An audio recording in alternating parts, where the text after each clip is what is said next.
শুরু হচ্ছে শ্রুতি নাটক গাছি বন্ধু। দীপে দীপে কি করছিস বাবা?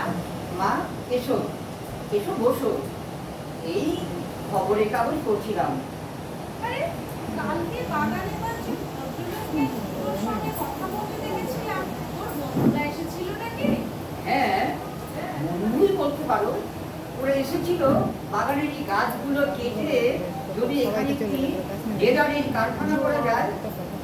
বাগানটা বিক্রি করার কথা বলছিল মা। কারখানা? বাগানের এই মূল্যবান গাছগুলো কেটে কারখানা করবে? আর বিক্রি করলেই আমি বিক্রি করে দেবো? বিক্রি না করা কি আছে মা? আর আর এই তোমার এই গাছগুলো ধর্মের সারের মতো দাঁড়িয়ে আছে, কোনো হোমে বা যজ্ঞে কাজে লাগছে কি বলো?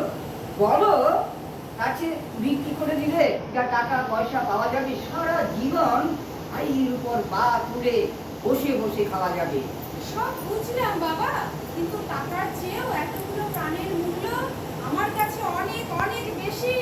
এই সতেজ প্রাণগুলো আমি নষ্ট হতে দিতে পারবো না।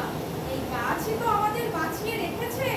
এইসব গাছ আঁকড়ে ধরেই তুমি সারা জীবন বসে থাকো? হ্যাঁ, তাই থাকবো। এইসব গাছ আমার ঠাকুর দাদা নিজের হাতে লালন পালন করে বড় করেছে। এই গাছ গাছালির শিকড় বাকড় দিয়ে কত ওষুধ তৈরি করেছে, গ্রামের লোকের সেবা করেছে। আমি বেঁচে থাকতে এই বাগান কারো হাতে তুলে দেব না। এই গাছ গাছ করে তুমি মরো? হ্যাঁ, আমি এই গাছ গাছ করেই মরবো।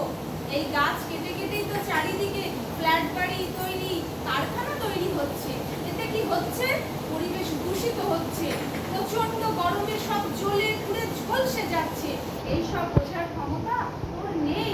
ঠিক আছে মা, ঠিক আছে, আমার বোঝার ক্ষমতা নেই, তুমি বোঝো।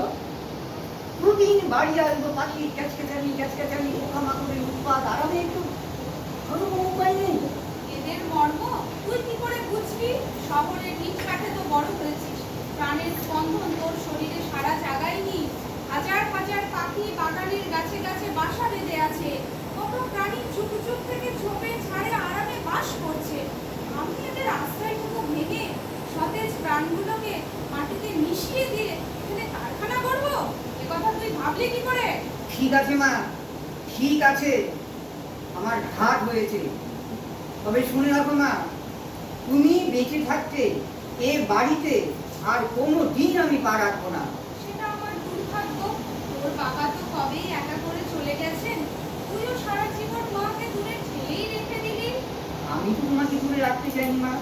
শোন বাবা, তোর সঙ্গে মতের মিল তো আমার কোনোদিনই হলো না।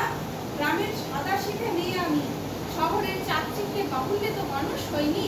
তাই এই গ্রামের পরিবেশ, এই গাছপালা, কীটপতঙ্গ, পাখিরাই আমার পরম বন্ধু। স্নেহ মায়া মমতাই আছে ওদের সঙ্গে ছড়িয়ে।